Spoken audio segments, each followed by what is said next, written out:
Hey there, scholars. Mr. Tom. I wanted to go over your vocabulary number 14 list with you guys. I know you guys are having vocabulary withdrawal, so it's good to get back and do that. We'll have uh, two final lists. It'll be number 14, which is this week, and then we'll have a final one of number 15. And then you guys will have completed all of our vocabulary lists and have accomplished quite a feat of expanding your vocab. So I'm proud of you guys. So let's get started. First word we have is annex. Annex has two meanings. It can be a verb, which means to add or to attach. Used in a sentence, the United States annexed Puerto Rico and made it part of its territory. And then you've got it as a noun, which means an attachment or an addition. And used in a sentence here, we've got with the new baby on its way, I think we will need to build an annex to store our things. Also, you would hear this term in Diary of Anne Frank that she was hiding in an annex. Next, we have another word that has two meanings. It's cleave. And cleave, as a verb, can mean to cut or to split. Used in a sentence, before you blanch the fish, be sure to cleave it in two. Remember that word, blanch, to partially cook? And then it can also be a verb meaning to cling to. It's important that you don't cleave too tightly to your opinions. You want to leave room for growth. Next up, thanks, Quizlet.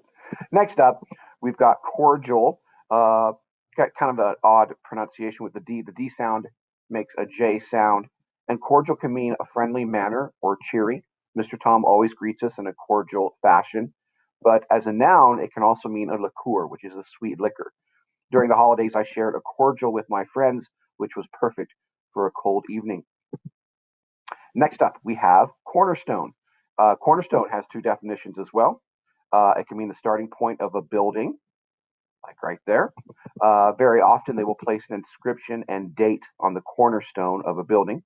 And cornerstone, also as a noun, can mean a fundamental principle or element.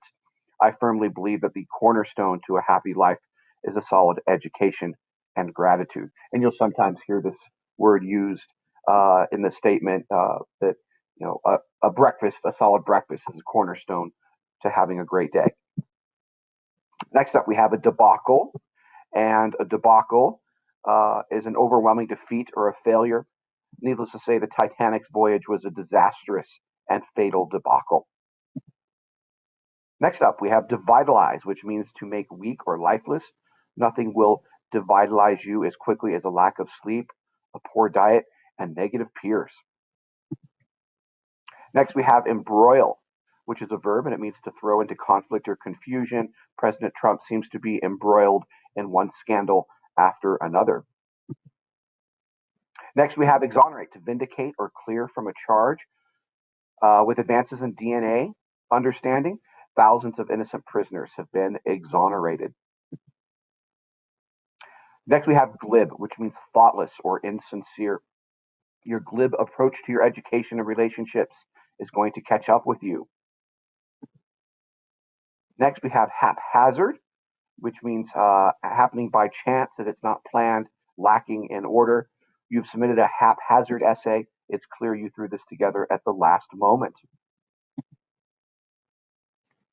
Now we have improvise, a verb, means to perform without preparation, to make up from available materials.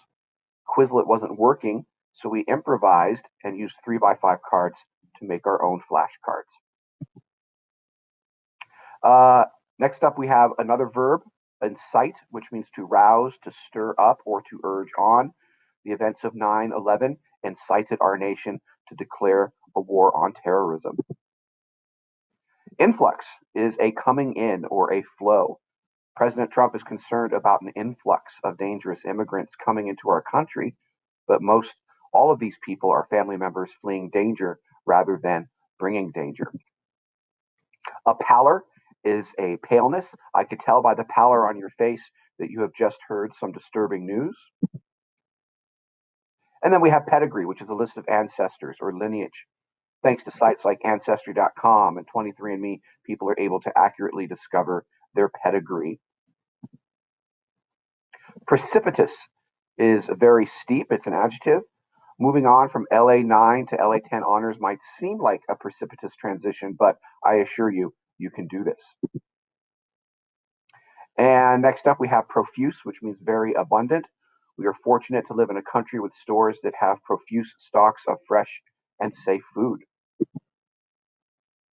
And next up, we have reconcile, to restore a friendship. Sure, you said you're sorry, but what are you going to do to reconcile your relationship with your parents? Next up, we've got shackle, which means to chain.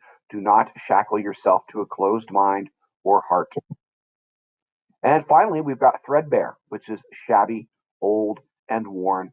I know it's threadbare, but this is my favorite shirt, and I refuse to throw it out. So there you go, scholars. There's your 20 words for this week. That's ninth grade vocabulary list number 14. Later on this week, I'll be posting for you guys a couple Quizlets, probably a puzzle Quizlet, and then a Quizlet with a whole mix of questions on there as well. So that's what I've got for you. Remember, your test is going to be next Tuesday, April 21st. So make sure you guys are reviewing this about 5 minutes a night, and that should do it. You guys take care. I miss you guys a whole lot, and look forward to hearing from you guys soon. Take care. Bye bye.